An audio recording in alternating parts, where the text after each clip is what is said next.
What's up, everybody? It is Wednesday, October the 5th. It's spooky season, people. We don't have H2G anymore, so we'll have to work in some spooky season here on the Wire Sports Podcast. But it's time to talk football. That's what we're doing today. We're going to have our new segment, Hero of the Week for NCAA, and then we're going to move in to our NFL rundown and get as far as we can. The Wire Sports Podcast, it starts right now.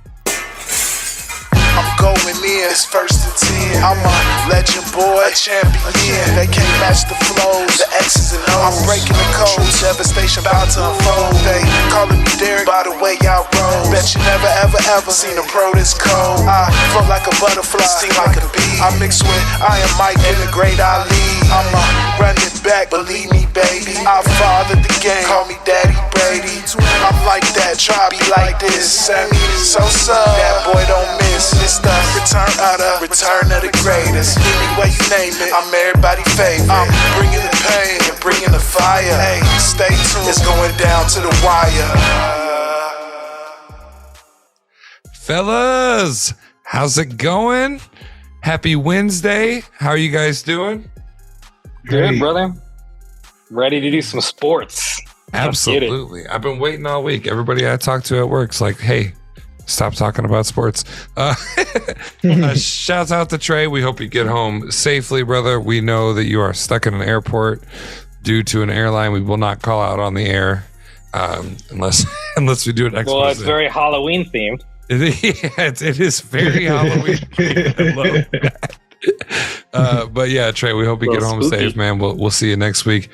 Guys, it's time to talk football. It's been another crazy week. We're going to do our NFL rundown, but we're going to shake things up with the NCAA conversation. I don't know, how we're going to handle this going forward, but we had the call from our fans. We got to live up to that. We're going to do Hero of the Week. This can be a team. This can be a player. This can be a coach. This can be a sports announcer from a organization. Shouts out. I'm gonna dog Rutgers in a little bit, but shouts out. I did watch a whole TikTok page of this guy from Rutgers that's been a sports announcer for years. He's fantastic. So whatever your name is, shouts out to you. But fellas, whoever wants to start it off, let's go with Hero of the Week and your reasoning behind it for the college football season that is well underway in 2022. I'll start it off. Go ahead. My hero of the week is Greg Schiano, the coach of Rutgers. We're going to get into it. You want to know why? Because he was the defensive coach of Ohio State. And I'm not going to get into all the details because Justin will elaborate. But to me, he stuck up for his team. He said, I'm going to punch you in the face, boy. And what happened? Who apologized at the end of the game? It wasn't Greg Schiano. It was not Greg Schiano. The defensive coordinator for Ohio State said, let my defense play. You've been throbbing us and crushing us. But play us honestly, man, with some BS. Greg Schiano is my hero because when you hear what happened, I feel the same way. There is no justification for what happened, in my opinion. That is like Pee Wee League. Like, that is straight up. You don't do that in any circumstance. I understand it was the punter's choice, not the coach's, but the punter's choice. But Greg, good for you, man. You know what? Honestly, he would have been my hero if he punched Ryan Day in the face. Because Ryan Day has a punchable face. I don't know if you've seen this guy. He looks like... He looks... I mean, it's so mean and slanderous to say these things, but it's like Pee Wee Herman and like a person who shouldn't be around like children in schools. Like, he has this face to him that's just not appropriate. I wouldn't want children around him. He just looks like that guy. And it's just like something with his beard. Look at it. It's his beard, and it's also his skin. It's like he has too much Botox. Like, he can't like emote. Like, there's no emotion that comes out of his face. Like, his cheeks don't move. They shine too much. He's like one of those red white people. So his whole skin's like pink all the time. Like, and it's right around his cheeks. And that's what makes him so Pee Wee Herman-y to me. It's like, I just want to punch Ryan Day in the face. So Greg Schiano's my hero because he didn't punch him. And honestly, he was angry. That boy was angry. So kudos to my hero, Greg Schiano, former defensive coordinator and former Rutgers head coach, current head coach of Rutgers again. Sahe, let's do this. Let me go ahead and give mine, since it's the same topic, and then you can comment on that topic and then give your hero of the week. Is that fair to you? Yeah, I just want to say this in between. Fuck Greg Schiano. He was a coach of the Tampa Bay Buccaneers. He was an absolute asshole. Oh, he's terrible. One, he's a jerk. Two, he's terrible. Three, ironically, Greg Schiano is the same type of person that I'm complaining about because he did that. He tried to block a punt in the preseason. He's a jerk. Greg Schiano sucks. But he's my hero this week.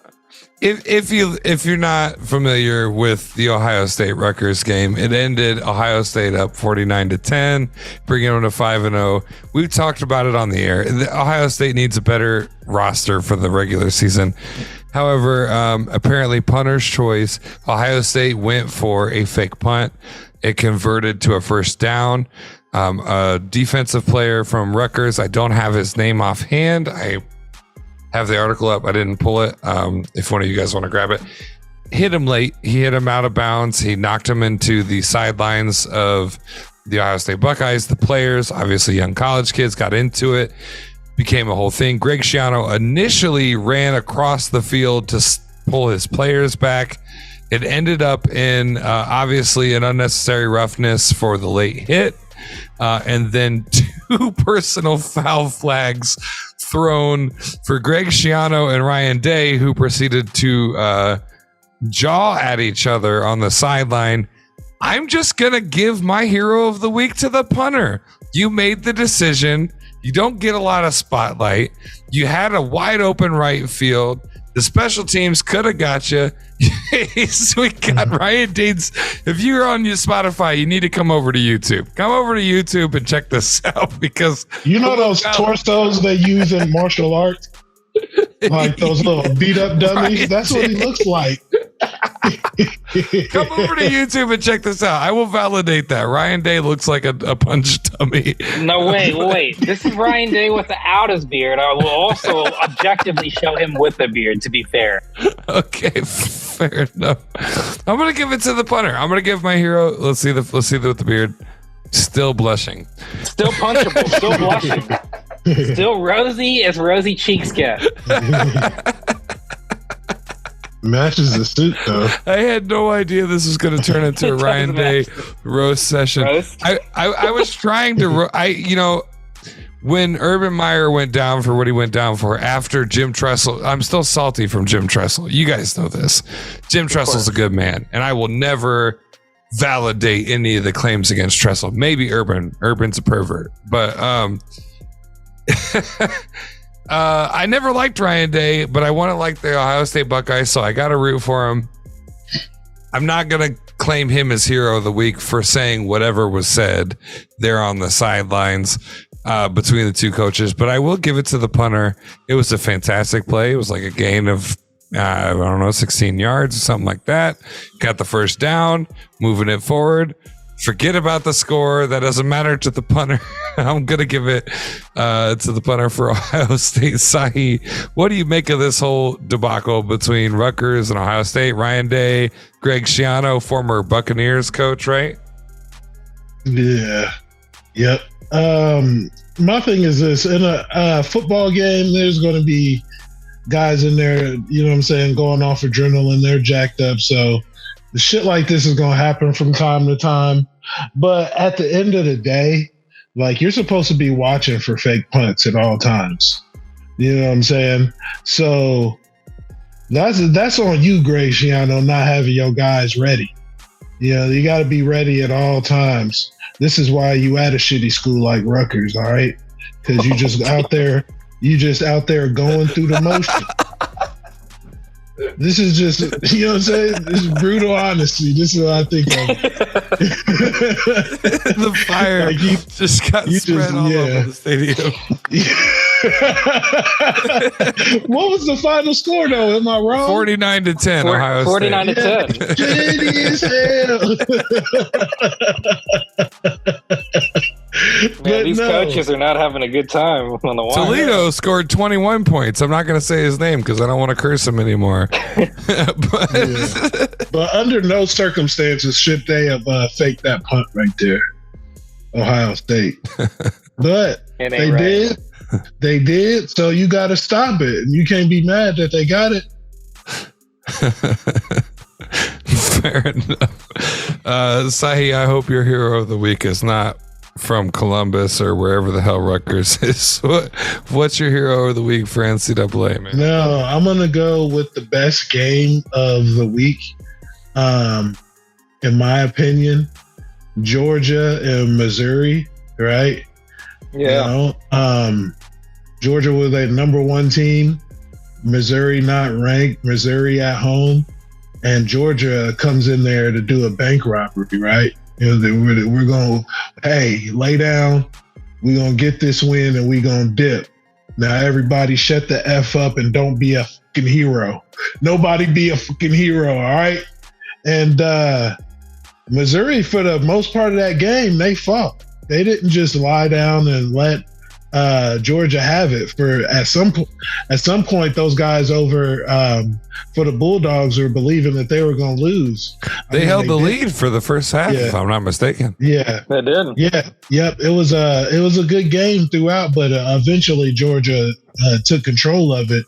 But Missouri, they're just the hero for me for giving me something entertaining to watch. You know, all these other games, high-ranked teams are playing nobodies and just blowing them out. But Missouri, SEC team, so you know it's going to be a battle in there. You wouldn't think it would be that close. And kudos to Missouri, man. They're the heroes of the week, even though, the hero died in the end. They made it interesting. Hey, happened in 300. That's what I was saying Leonidas went down. You don't always live. Richie, you and I, man, this is a bond that can't be broken. 2011.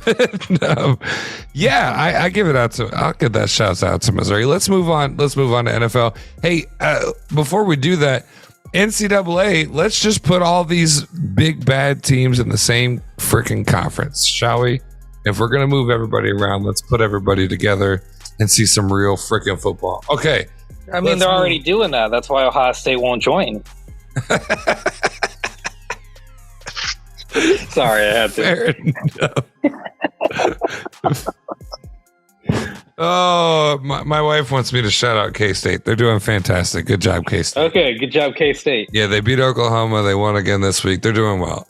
Okay, let's move into, and I'm converting to K-State. Purple's a cool color. Whatever. You should. You won't have your heart broken every year. Yeah, if I got two teams to root for, when Ohio State loses, K-State might win their thing, and there we go. Ohio State usually wins their bowl game. So, yeah, that's fair. Yeah, as long as it's not the national championship, I agree.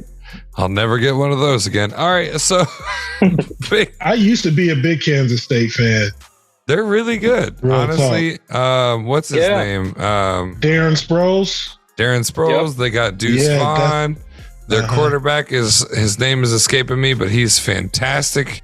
Are you talking about Josh Freeman? No, Come on now. Well, they've produced some NFL superstars. Yeah. Seattle knows all about Tyler Lockett.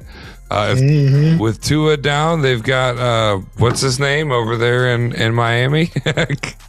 I'm new to the fandom, so don't hate me. Adrian Martinez is who I'm thinking of. Quarterback of K-State. He has been killing it all season. And I can't think of the guy over there in Florida. You guys will find it.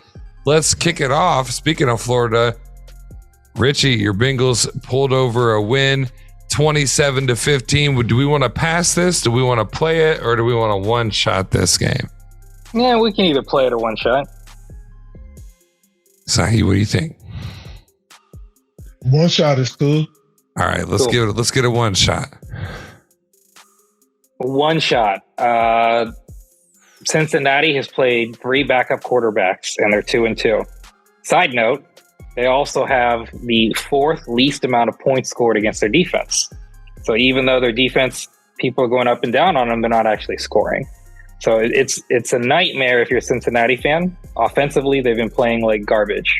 So at the same time, that's where you look to hope, because they have an potential explosive offense. So the fact they're 2-2 when their defense has been carrying them and their offense has been miserable, you can look at that as a pro or as a con. But for Miami, they're doing great. Sahe, your one shot for the Miami-Cincinnati game. Yeah, just what happened to Tua, man. That was ridiculous. I thought he was like paralyzed for a second. Yeah, when his hands were pushing, that was scary. Yeah, and it's like he wasn't moving his legs or anything. I was just like, oh man, this is wild. But yeah, man, these two teams, usually bottom feeders in the league, battling it out on Thursday night. It was a great game. Oh my God, I did that with the mute off. Tyreek Hill, by the way, good grief. He made check down Teddy Bridgewater look good. It was insane. Yeah, Tyreek Hill is a monster, man. He really is. Like, I honestly thought he was overrated. But after watching him, like, I feel like I could throw him the football and he would get 120 yards because this guy seriously, like Teddy Bridgewater is the epitome of mediocre quarterback. He's like Ben Roethlisberger late in his career, presently as a young man. Like Teddy only checks down, and yet Tyreek is still, he was just making it happen. That guy is incredible. Obviously, Jalen Waddle, like, I'm excited to see Miami in general. They're a scary team, offensive, like, just period. I love it. It's awesome. They just need a consistent quarterback. As a new K-State fan, I'll chime in my point. I'll keep it short. If Tua needs some time, let's give Skylar Thompson from Kansas State the pressure's on Skylar, but let's give him a shot. He was fantastic at Kansas State. He's a legend there, set many records. He's behind shitty Bridgewater. Check down Teddy. Yeah, so let's give him a shot. That's the quarterback I was trying to think of. Who knows? Kansas State has produced. What was your case, Richie? You had somebody K-State quarterback last week off the air, but I couldn't remember. Oh my God! Kill me. Hold on. We'll get to it. I'll keep it rolling while you're researching. But I agree with both you guys. We've got the Vikings and the Saints. The Vikings came out on top, 28-25. Do you guys want to pass that? You want to play it, or would you like to one shot it? I'll either one shot it or play it. It's on you, bruv. You know what I mean? Let's do a one shot. Let's get a one shot on the Vikings and the Saints. Go ahead, Simon. All right. Or whoever wants. Freaking the kick battle. I didn't watch the game, but it was an entertaining game. Came down to the wire. I watched that last kick and it just hit the upright, hit the crossbar and out. They were like that close from forcing overtime, the Saints. But it's hard to tell what both of these teams are, so far this season. But great game to watch. That's my one shot. That was a good one shot. I love the wire shout out. For me, if you're playing against the Red Rifle, Andy Dalton, how is this game so close? Like, Minnesota is a good team. Justin Jefferson is basically saying, Tyreek Hill, whatever, I'm the best. Well, yeah, of course. And let's never forget the dance that him and Chase have made famous. But and Fortnite's made $1 million off of. Sure. Yeah, well, probably almost like 100 million at this point. But I love Jefferson. I mean, that's all I got to say. This kid is ridiculous. Like, I don't know, man. I feel like he's going to be like the closest thing to like dominant since like Megatron. I really feel he's that talented. Obviously I have Chase and I love Chase, but Justin Jefferson is an animal.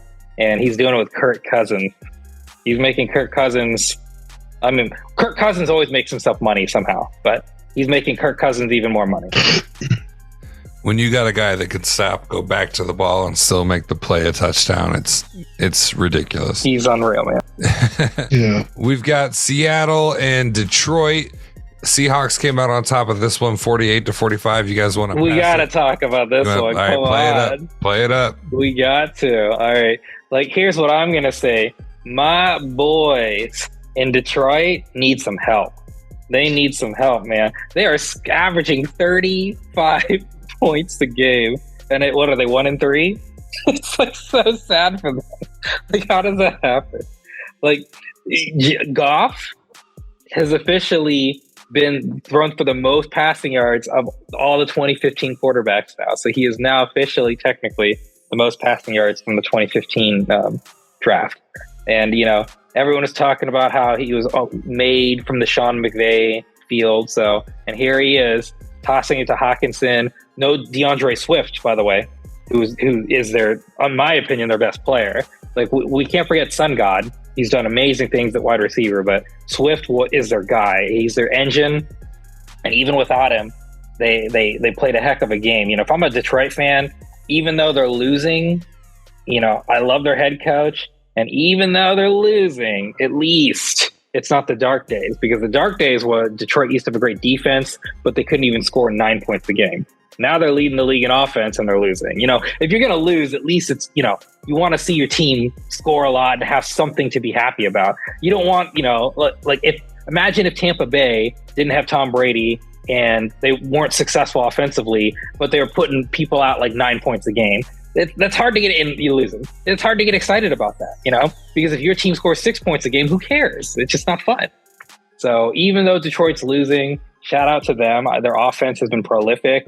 And honestly, shout out, man, to our boy Geno Smith. He is outplaying Russell Wilson like crazy. Geno, he was talking about that they wrote him off and he didn't write back, and he is looking like a top 10 player, at least right now, in terms of quarterbacks. Geno is playing fantastic. This was a game I didn't think was going to be like this.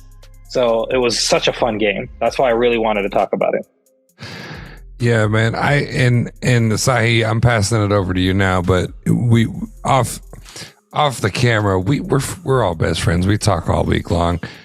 I found a video that kind of vilified the Detroit situation. Matt Stafford was in a bad situation. Maybe Jared Goff is too. We saw the video of Matt Stafford as a rookie playing with an arm out of socket, making it happen. Maybe that's what's going on. Sahe, what do you make of the Seahawks victory 48-45 over Detroit this week? Detroit is playing amazing on offense.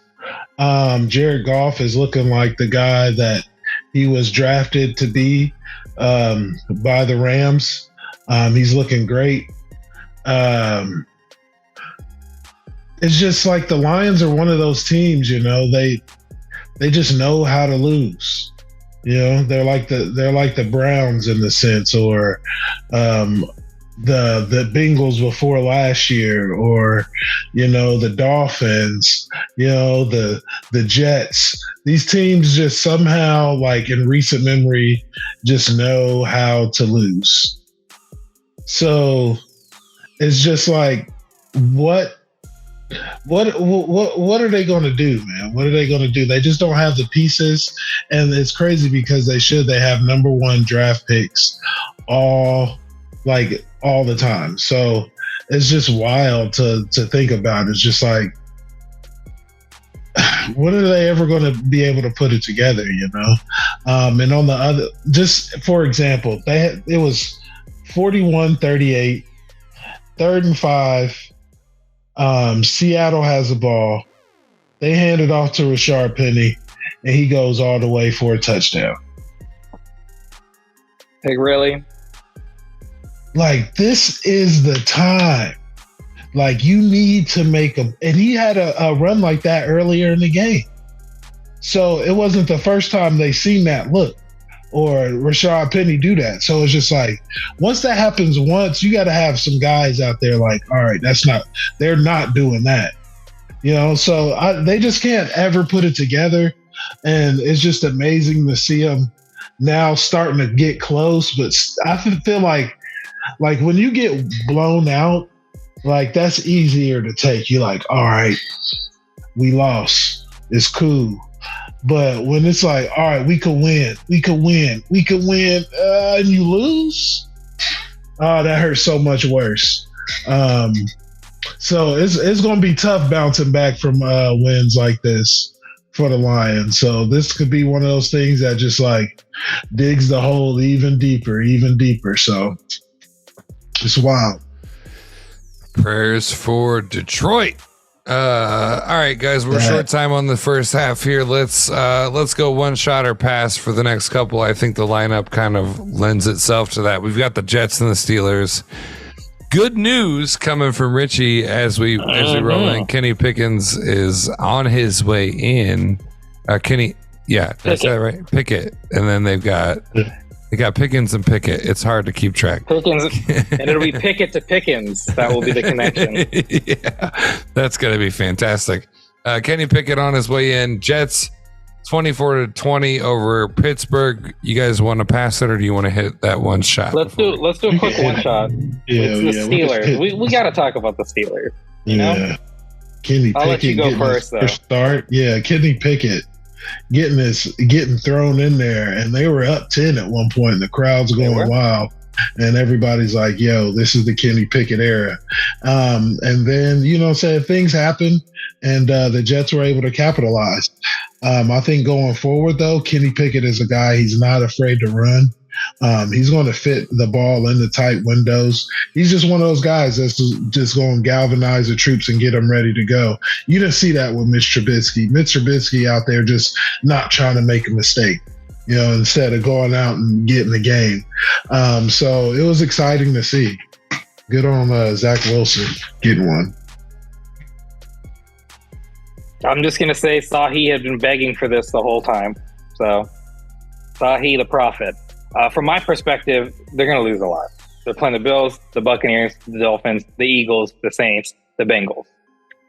And then technically the Colts after that, and they'll probably have their crap together by then. That's usually how the Colts fly. So this is the season to throw him in. You need to be aggressive. You need to let him make the mistakes he's going to make. He's a gunslinger. That's what I saw watching that game. He's Brett Favre. He has no problem just chucking it. And they have the wide receiver talent. I talked about it last year. But this team has like the Bengals type wide receivers. They really do. They're almost equivalent, like player for player. So, and the only difference is a quarterback. So you get a guy who's willing to toss it downfield when you have two playmakers. This is exactly what they need. And this is the perfect time to let him fail. And I'm not saying he's going to do horrible, but what I mean is rookies make big rookie mistakes. They think they can throw these windows that aren't there. And this is the season they're not going to do well. They have so many tough games in the next couple weeks, and he's being thrown in the Lions Den by that fact, the Bills, the Buccaneers, the Dolphins. That's some hard games. But that's the point. The Steelers saw with Mitchell Trubisky, it's not going to work. They might go 8-7 or whatever, or 9-8. I mean, sorry, it's a 17-game season. They'll probably go 9-8, like they always, they won't lose, and they'll go like 9-8. And that's not. They'd rather lose this year to be successful next year, and this is the right direction. So that's what I got to say. Good on the Jets for a win, whatever. It's the Jets. Obligatory Steelers fan. Yeah, let's do that. Let's absolutely do that. Let him find his wave, because the defense is set. I mean, I don't want to say with or without TJ, but TJ is not gone forever. That man will play football again. So, let's get the offense together. Let's put a guy in there that's willing to make the chances. That's what you did with Ben. Can we go back to the Tommy Maddox days and remember how much of a headache that shit was? Let Kenny take over. Let him do his thing. And let's see what happens. Fellas, we got time for one more one shot if you want it. Bears, Giants. Giants came on top 2012. You want to pass it or one shot? I'm down to do a one shot. Let's roll. Yeah. Okay, I'll start it off. I got to say one thing. I kept smack talking him. But Saquon Barkley, that boy is back. And I am glad to see it, because we're in a different NFL where running backs don't get respect, running backs don't get opportunities. And honestly, outside of Adrian Peterson, ever since then, there's not a guy where you're like, he's going to make the Hall of Fame, because it's a different league. But for me, watch it when Saquon got drafted and just his physical, like, he's a physical specimen, honestly. And maybe Derrick Henry will be that guy, by the way, side note. But I'm just saying Saquon Barkley is that guy that gets you excited. He's the guy that it's like LaDainian Tomlinson in a 250-pound body. This guy can make crazy plays. There was a play where he got tackled behind the line of scrimmage, 8 yards, spun around, was negative 15, looped around, and got 18 yards for first down conversion. He is so fun to watch. It's like Barry Sanders light in terms of his ridiculous, like what he can do, but he's like Ron Dane that he's like 250 pounds. I love running backs. I miss those types of days. And so I want prolific, exciting players like Saquon in the league, and I want them to be successful. He's unfortunately had a couple injuries, and he hasn't been to that peak, but I'm really hoping this kid can keep playing like he's playing now. And it's the league is better when there's more than one way to play. And I love seeing guys like Derrick Henry, guys like Jonathan Taylor, guys like Saquon Barkley show you can play good defense, control the ball, and run, and you can be successful. Quite frankly, it used to be a Steelers type style of play. That's what I like to see. The Giants are playing that way. Good defense, running the ball. Saquon's playing phenomenally. And, Daniel Jones had 70 yards on the game because Saquon played so well. They won that game, no problem. So I love to see it. That's why I wanted to give it a quick shout out. Saquon, I'm glad you're back. Me too, as a fantasy owner. Sahe, what's your one shot on the Giants Bears? Yeah, just Saquon Barkley. He's the man. And Daniel Jones, man, Danny Dimes didn't lose him the game. He's becoming a fine game manager out there, learning and watching Saquon go. So, put me in there. I can go 8 for 13 for 70 yards.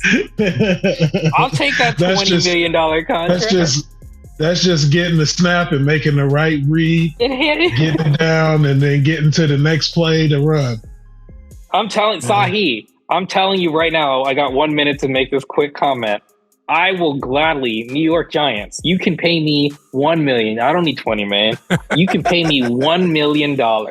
I will be Saquon Barkley's butler. I will be his quarterback.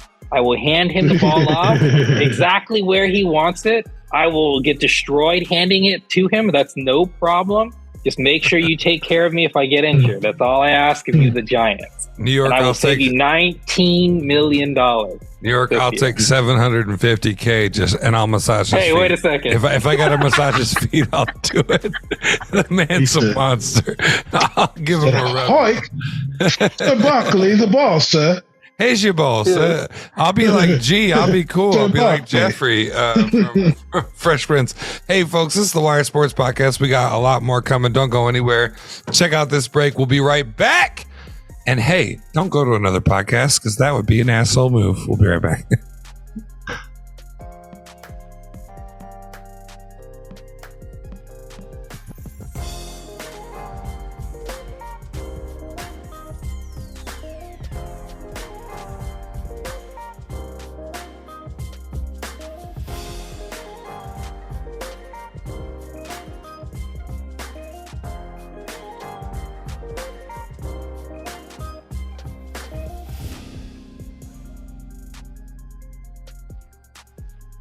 Welcome back to the Wire Sports Podcast. It is time to get back into the rest of the lineup. Hey, all I'm going to say about the commercial you just saw, just go to that. It's one link. One link. Click it. You'll see everything you need to see. And support us, would you? Because we're doing this all ourselves out of the passion from our hearts. Guys, we've gone all the way up through the Giants and the Bears. We've got the Titans-Colts game that ended up Tennessee on top 24-17. Would you like to pass that, play it, or do you want to give it a one shot?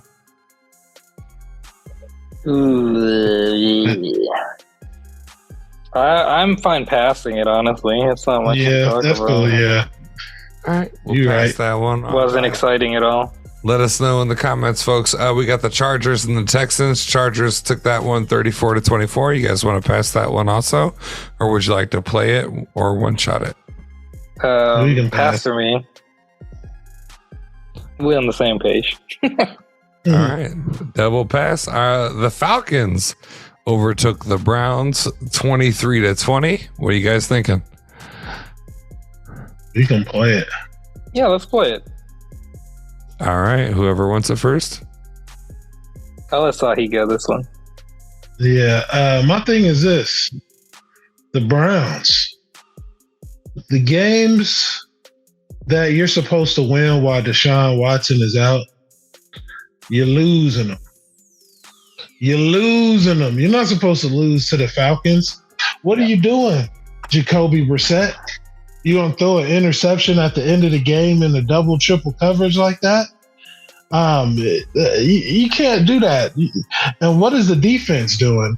Did Myles Garrett play this game? I don't think he did. No. Yeah, he didn't play. So I guess that's part of the reason why, I guess.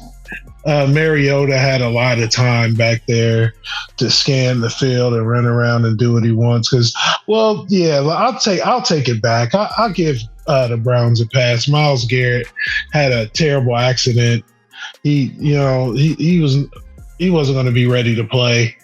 But the Falcons, they're a scrappy group. They're a scrappy group. For sure. But I just feel like they got lucky this game. Everything fell right into their hands.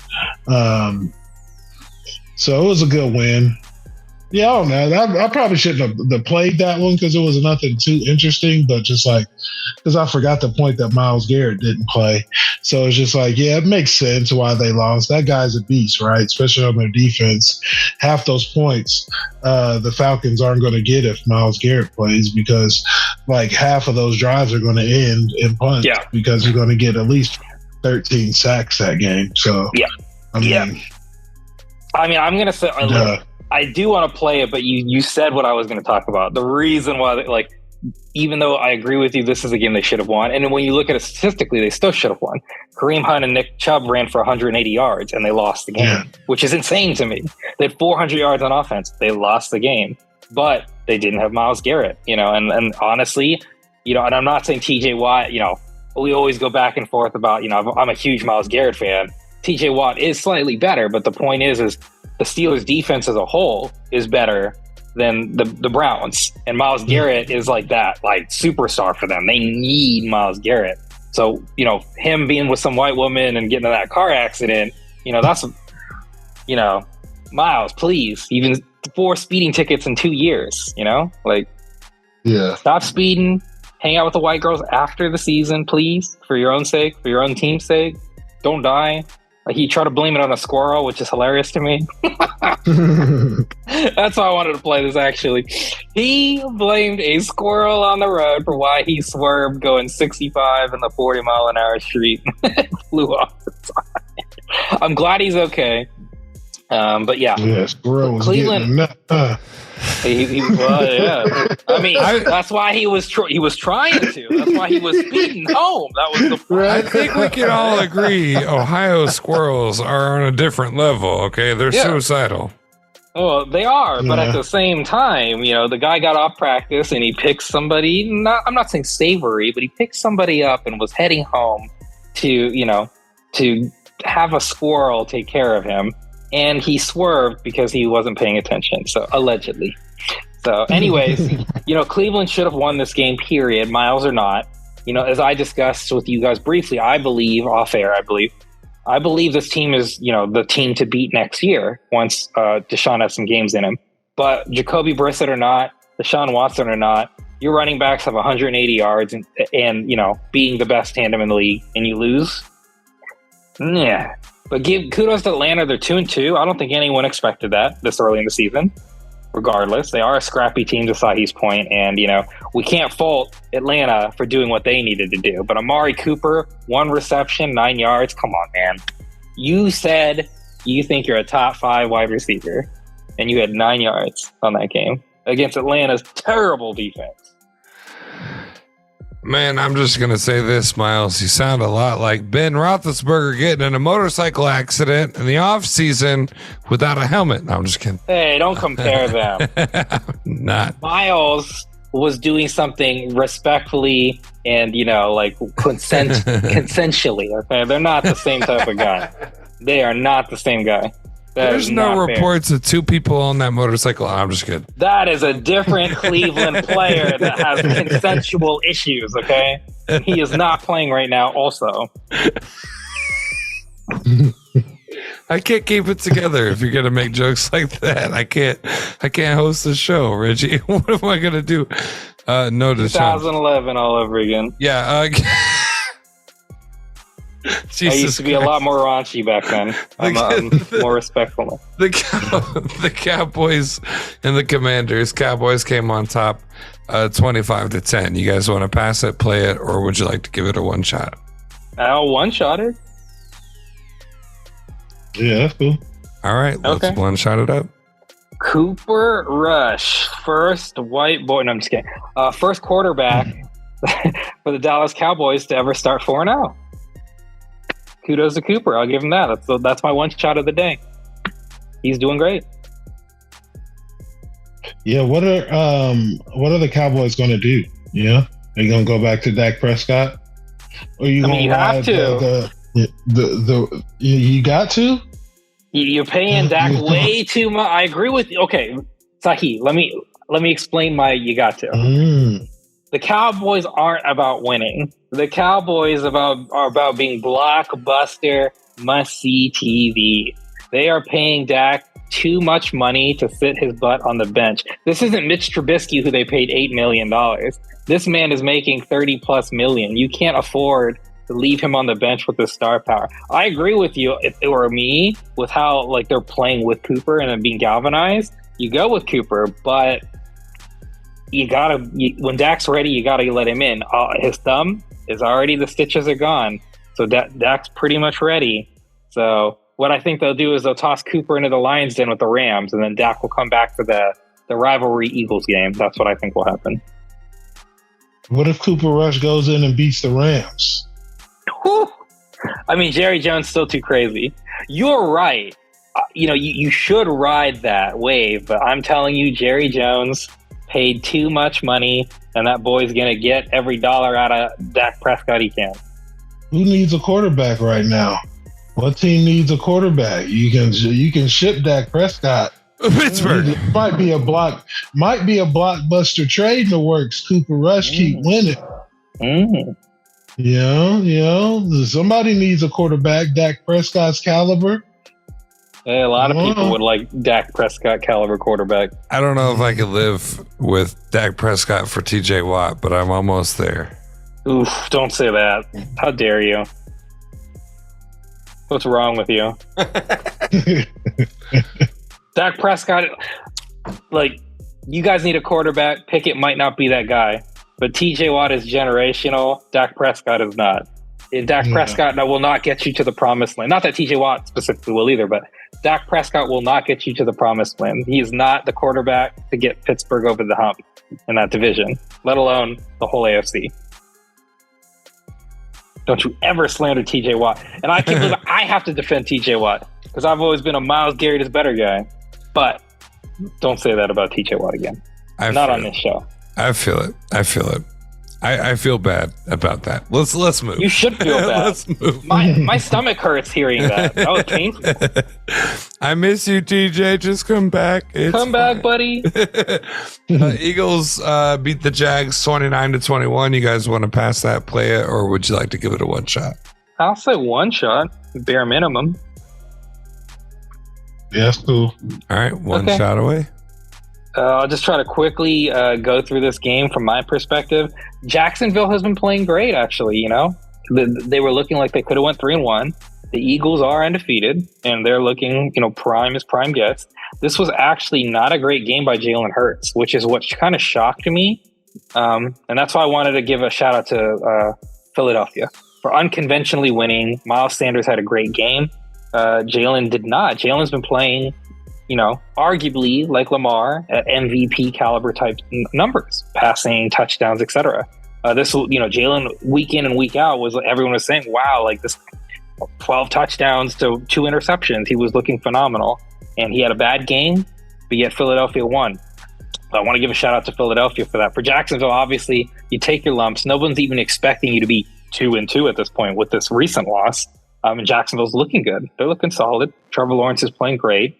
And for Philadelphia, this just shows you they're winners.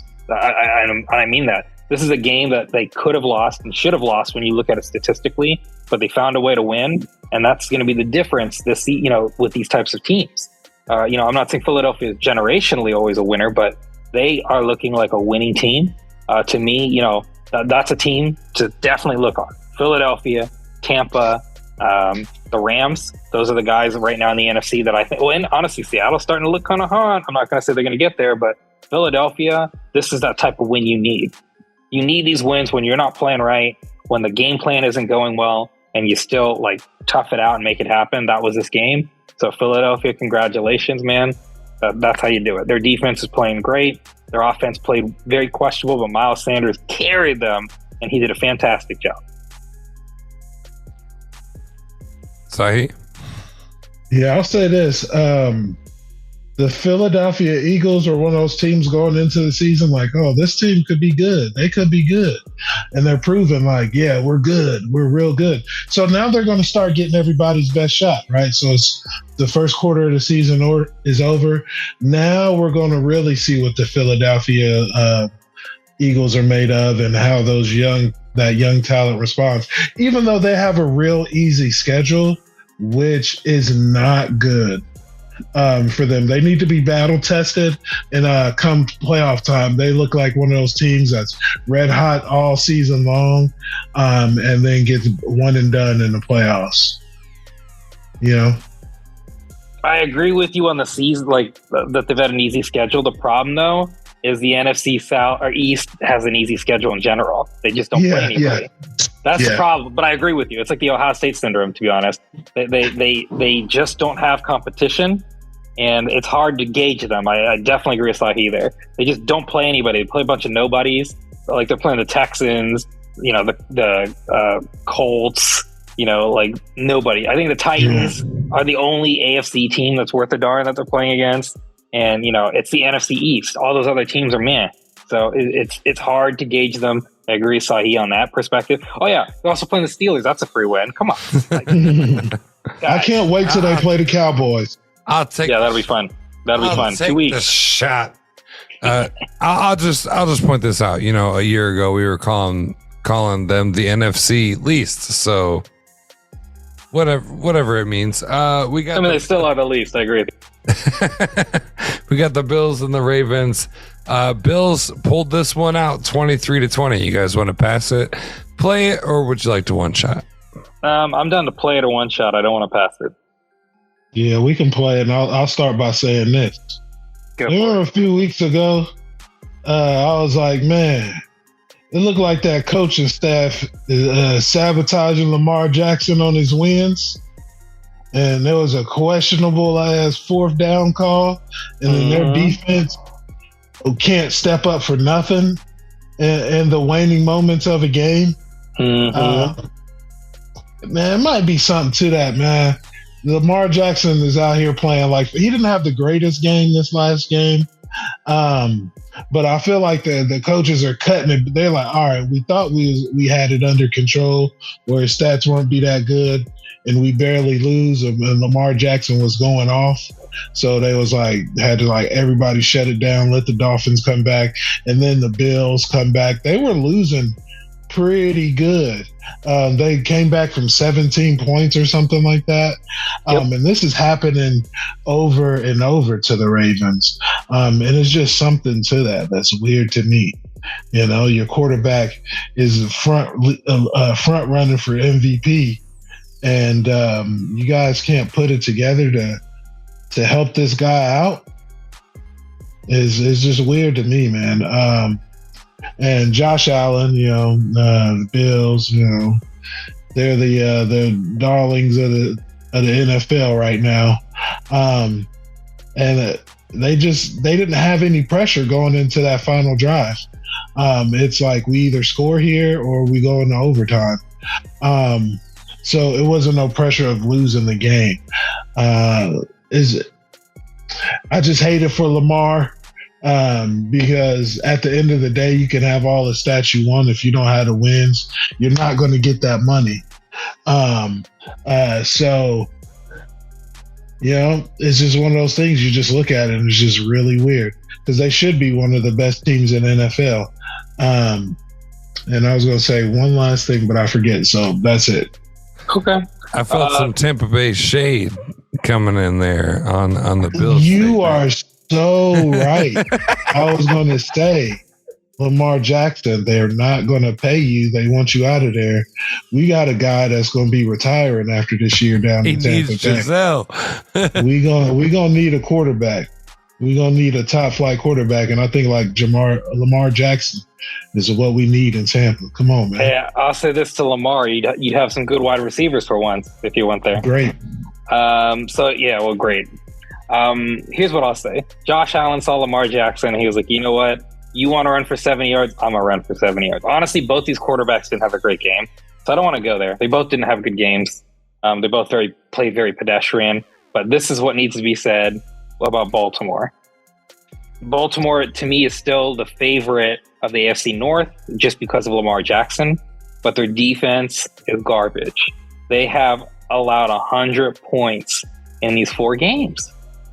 They are letting the most points in the AFC North. You know, these are the things I try to focus on when I look at teams because sometimes, obviously, it's not like I get to watch the full 60 minutes of every single game. But I try to pay attention to trends. And what's the trend? Baltimore's cornerbacks suck, and they let a lot of points in. That's just the reality. So, you know, this was a defensive game, quite frankly, because Buffalo's an offensive juggernaut that only managed 23. But what I'm saying to you is Lamar Jackson is literally having to carry this team. And it's just insane to me that this team with, in my opinion, the front runner of for MVP, at least as the first quarter, has to struggle this hard. You know, he has one mediocre game, and the reason they still lose is because of a coaching call. And then you hear from the Baltimore fans and other fans, well, the Bills would have scored a touchdown, so you can't kick a field goal. No, you kick the field goal. It's really that simple. It's really stupid. This is a logic that I can't stand. It was the same argument that happened in the playoffs, and I got to go on a quick tangent here. They talked about Buffalo and Kansas City. Whoever won the coin flip would win the game, and that's why Kansas City won. No. Get out of here. What happened with Cincinnati and Kansas City? Kansas City won the coin flip. They lost. You can still play defense. It does not mean just because a quarterback gets the ball in your hands, they're going to always win the game. No, that doesn't mean that. And also, it's so stupid. I keep hearing these fans, and it's driving me nuts. Like, kitty. Like, oh my God, Buffalo was going to score. It was so easy. They were moving the ball on Baltimore so well. No, they weren't. What are you talking about? They had less than 300 total yards. They had 20 points before that field goal they ended up getting. They were not doing amazing things. They were not going to guaranteedly score a touchdown. This is what John Harbaugh does. He plays very confidently, and he tries to make these decisions. 4th and goal, he went for Lamar because Lamar has been bailing him out this year, last year, and every year recently. And I like John Harbaugh as a coach. I'm not saying he's a bad coach, but I'm saying that was a bad call. That is not the call you make. You kick the field goal. You kick the field goal, and you force Buffalo to score a touchdown. It is absurd to assume they would have scored a touchdown. That is not how the NFL works, and that is not what happened. They kicked a field goal, and that's exactly how much they lost by. Go figure. So it's disappointing, and Baltimore, John Harbaugh needs to step up on that because Lamar had 2 interceptions, but again, that interception only happened at the end because of that stupid 4th, and he's got to throw the ball. He can't run it in at that point. So, you don't really count that against Lamar. So this was a very mediocre performance by both teams. But to me, John Harbaugh, very disappointing. And seeing the fans, this is exactly my point. A lot of new fans in the NFL talking about Buffalo would have scored a touchdown. Says who? What are you talking about? They scored 20 points in that game. They were not going to magic. They had, let me clarify. They didn't even score in the 4th quarter until that field goal at the end. How are you assuming they're going to score a touchdown? Man, kids just need to watch football more. This is so ridiculous. They just assume this Patrick Mahomes, Josh Allen, they watched the playoffs last year, and that's how every game's going to go. That is not how football works, people. In the playoffs, it can happen that way. But this is the 4th game in the regular season. Kick the field goal, John Harbaugh. You have the best kicker in NFL history. Goat alert if you want to go there. And you go for a not necessary touchdown. That was just, and it wasn't even a good play. Like, it was a terrible play if that's what you're going to go for. Like, they had no shot there. I know this is the longest we talked about any of the teams, but this was the most obnoxious one. Watching Twitter, watching the fans, and watching that ridiculously terrible call. That was just disappointing as a football fan to watch them just give up a game, basically. Just say, you know what? Either we're going to score this field goal or score this touchdown, or we're just going to lose, because why not? Right. Terrible. You got an opportunity to get points at the end of the game. Yeah. Take it. This is like, I played like this when I played John Madden when I was like 9 years old, man. that would have been the play I would have called. But I'm just, come on. I'm not sure we can argue Justin Tucker as a GOAT alert. Can we? I don't think anyone would, but I just wanted to say it's up to you. Trey's stuck in an airport right now. You want to argue Justin Tucker as a GOAT? The GOAT of kickers? Yeah, you don't have to give your whole point. He not. Okay. Ooh. All right. Okay. We'll pull a GOAT. We'll pull a GOAT alert. It's been the first time this 2022 GOAT alert. We got Justin Tucker, greatest of all time kicker. Or is he? Or is he? We'll find out. All right, guys. 5 games to get through. We've got the Cardinals and the Panthers. Cardinals took it on 26-16. Do you guys want to pass it? You want to play? For me, pass. I didn't enjoy that game. Very disappointing to watch. Pass. Kyler got me to the win. That's all I got to say. That's Broncos, Raiders. Raiders took it. Las Vegas 32-23. You guys want to pass it, play it, or one shot? One shot or play. Either way. Yeah, it's up to you. Okay. Well, let's just go with the one shot then. Here's what I'll say, and I think it's important to say. Congratulations, Raiders. They desperately needed this win. I'm also shocked by how much offense they put up. We're going to talk about another team that I was shocked about, their defense, letting points score. There's been 2 defenses in the league that have been putting people under 10 points every game. Denver's one of them, and we'll talk about the other one in a minute. I was absolutely shocked the Raiders got 32, but they needed that win. Josh Jacobs came to play that game, and that was a desperation win. They needed it. Congratulations. Yeah, that other game you're talking about, we might pass out. So maybe. But I was just shocked about, again, how much offense the Raiders had, and Darren Waller wasn't a part of any of it. He's been missing the whole season. And I drafted Darren Waller in a lot of leagues of mine, and I'm just like, Darren Waller, what are you doing? Where are you at? Why aren't you I had to anything? bench Darren Waller. Yeah, it's just and I'm just thinking oh, this is the week he's going to explode. Can't put him on the bench. This is the week he's going to explode. And it's just nothing. But yeah, good on the Raiders. They needed that win, right? And the Broncos, they're just a whole mess.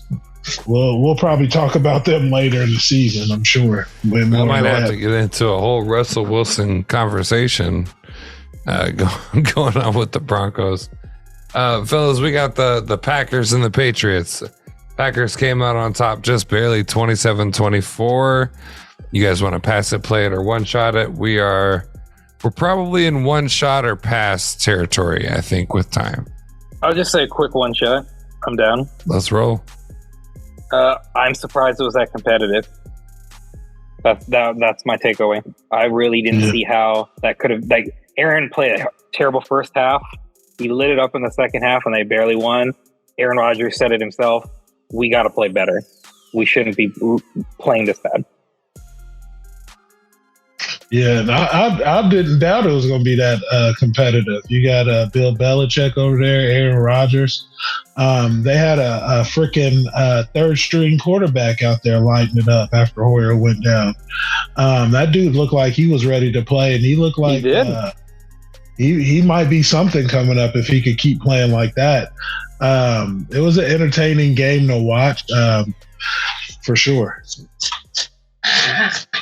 All right. Well, we've got the game that's going on. Break the fourth wall down. We record on Mondays. We got the game that's going on now, so we'll bring that up last. The only game we got left, Chiefs and the Buccaneers. Chiefs came out on top 41-31. That's not as bad as it looked early on. You guys want to one-shot this, or you want to pass it on to what's going on right now? Yeah, shit looked horrible, man. From the opening kickoff, when Rashad White fumbled, I was like, oh, there we go. The Chiefs scored 3 plays later. Brady went down, got a field goal. Chiefs scored again, 3 and out. Chiefs scored again, 21-3. And you just knew it was over at that point. We did, make the score look close. But that defense just didn't put it together at no point. Our calling card for the Bucs defense was nobody runs the ball on the Bucs, and the Chiefs had 189 yards rushing. So when you do that, it's going to be a long day. Tyreek Hill, not Tyreek Hill, but I was about to say Travis Kelce. Who's the quarterback's name? I was just saying he should not be named. My homeboy. He should not be named. He was making all kind of beautiful throws. He was the one where he's running. He just like flipped it up and it went right to his guy's backyard hands. football type this stuff. This dude's a fucking wizard. And I was like, we're not winning. So I just enjoyed the game from that point. I'm done. There's nothing to say. I mean, Sahe said it best in terms of what happened. It was really Tampa's defense, and you try to take takeaways on the positive side. Tom Brady and the offense looked fantastic outside of the fumble, which is obviously not Tom Brady's fault. But having said that, Tom Brady played about as good as he was going to play. So just, disappointing for Tampa Bay and their defense to play so poorly. But, this is football. This is a long season. Sometimes you're not going to play your best. This is not indicative of, if I say, say Kansas City and Tampa end up in the Super Bowl, Kansas City's got the, advantage. It's nothing like that. This was just not a good game for This literally went as bad as it could go for Tampa. And Kansas City did win, and it was decisive because they scored 28 points in the first half. But having said that, it's not like I would still say I expect Kansas City to, is a better team than Tampa Bay. I would not say that whatsoever. To clarify, Kansas City scored 41 points in the Bucs, and even with that 41 points, they've only allowed 68 points total the whole season so far. So you don't just say, "Oh, Tampa Bay is screwed. They had one bad game. This was a bad game." Tom Brady had a great game, and that's how I focus on things. They're still a contender, and kudos to Kansas City for getting it done. What I'm most excited, and I've said this before, the fact that they don't have Tyreek Hill and they still look like a machine just goes to show you Andy Reid's ability to coach. Juju Smith-Schuster said that he's learned in Kansas City in these 4 games more offense than he did 5 years in Pittsburgh. So take that with what you will in terms of play calling. I'll give him that. Yeah. I'll give Juju I'm going to just throw this one point in here just so you guys know and you hear it here first. My Buccaneers probably going to lose about 6 games this year. We got a rough schedule. So about 5-6 games we're going to lose this year. All right. I mean, all of them are going to lose this. I don't think there's going to be like a 15-2 team this season. Everybody's a pretty competitive league. That being said, I can only give you guys a half a shot, maybe a quarter shot on the game that's going on right now. San Francisco, they're up drubbing them 24-9 over the reigning Super Bowl champs. LA, guys, what you got to say about what's going on right now? Jimmy G, that's what I got to say. Jimmy G. They took Trey out. Well, actually, he took himself out. And they got Jimmy G in there. And they're, I think I'd mentioned to you guys before, the Niners had a deep roster, and Trey Lance was either going to make or break their team. I'm not saying he broke the team, but he wasn't going to get it done, at least this season. I'm not saying Jimmy G is going to take them to the promised land, but the 49ers are a great team, and they are dominating the Rams. But this is nothing new. The Niners always beat the Rams in general. Last year, they played them 3 times, and they lost in the playoffs. But having said that, they've won 7 of their last 8 encounters. So this this is not like the Rams are terrible, they're bad. But this is just what kind of happens for whatever reason. The Niners tend to beat the Rams. So this is just kind of the same par for the course. This does not mean the Rams are a bad team. This does not mean the Niners are an amazing team, but this is kind of just their history. The Niners somehow always beat them. Nothing new here. Sahe? Yeah, I was just going to say, I can't wait for sports betting to be back in to be legal in Ohio, because the dude asked me about this game earlier today, and he was like, I put money on the Rams. I'm like, yeah, I got a feeling it's going to be the Niners winning. It's a smart money to put it on the Rams, but you can kind of just see how the league's going and like the history of this matchup here. And they're like, I think the Niners might take it, but there's still 6 minutes left. Anything could happen. So I don't want to count them out yet. I'm calling it done. The goose is cooked. Yeah. Like, I knew all week we're going to lose to the Chiefs and to the Packers, my Buccaneers. So I cannot wait. I cannot wait for sports betting. I'm about to clean up. I can see it happening. You just got to get a couple of PO boxes or something. All right, guys. This has been the Wire Sports Podcast. Check us out every Wednesday at 8 p.m. Eastern Standard Time. We've got free mess on Fridays every Friday. If you miss it on Friday, catch it on Saturday. We've got some fire coming out of that show every week. Merch True coming Crime soon. What's up? Merch coming soon. My bad. Merch coming soon. I love to hear it. We've got True Crime hitting up season 2 right into Halloween. We took a couple of weeks to handle a couple of things because we wanted to bite off a big chunk of true crime with Ted Bundy. So it's coming. It's on its way. And merch coming soon for that too. Yeah, we've got merch in the works. I haven't launched it yet, but Actors Podcast, we're working the title. So if you got a title suggestion, let us know. Joshua Scales, got to make sure I put the in there, Joshua Scales, and you can catch the complete works of the Boss Talk Podcast anytime you want. Go check it out on any of your audio platforms. Wire Sports Podcast. We'll be back next week. We love you. Live, laugh, love like it's your last, and fuck's sake, stay classy.